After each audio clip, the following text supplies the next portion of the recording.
ठिकाणी खोळंबली आहे। तुम्ही सोबतच राहा, आणखीन एका बातमी संदर्भात अपडेट घ्यायचे आहेत। तर मुंबईमध्ये मुसळधार पाऊस सुरू आहे, त्यामुळे मिठी नदीच्या पाणी पातळीमध्ये वाढ झाली आहे आणि मिठी नदीने आता धोक्याची पातळी ओलांडायला सुरुवात केली आहे आणि याचा थेट परिणाम रेल्वेवरती झालाय। कुर्ला सायन, चुनाभट्टी, दादर अशा भागामध्ये रुळांवरती पाणी भरायला सुरुवात झालेली आहे।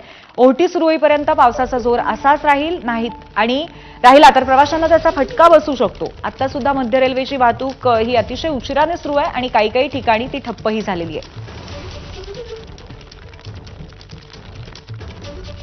ही ताजी दृश्य आपण आता मुंबईची पाहतोय। प्रचंड जोरदार अशा प्रवाहासह मिठी नदी वाहताना दिसतेय। अक्षय, मिठी नदीचा पूर हे एक मुंबईसाठी दुःस्वप्न होतं आणि आत्ताची परिस्थिती बघता पुन्हा एकदा अत्यंत सतर्कता कुठेतरी ठेवणं गरजेचं असं वाटतंय। आपलं मत सांगा।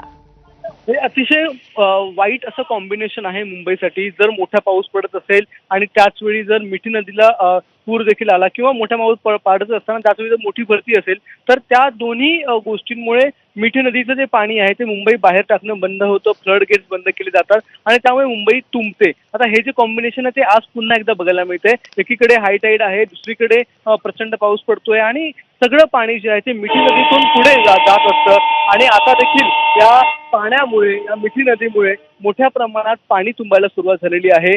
काही वेळापूर्वीच मिठी नदीने धोक्याची पातळी ओलांडलेली होती।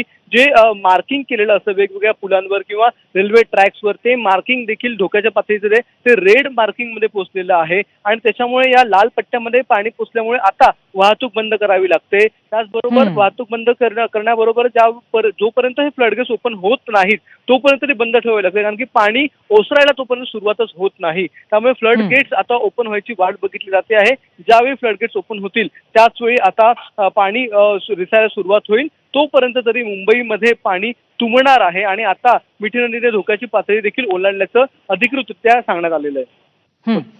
नक्कीच अक्षय, त्यामुळे फ्लडगेट्स ओपन असेपर्यंत समुद्राचं पाणी आत येणार नाही, पण पाण्याचा निचराही होणार नाही। त्यामुळे सतर्कतेचा इशारा आहे। धन्यवाद आपण दिलेल्या या माहितीबद्दल।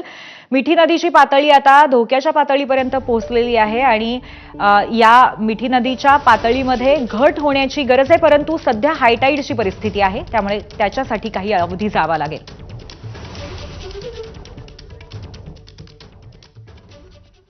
आणि आता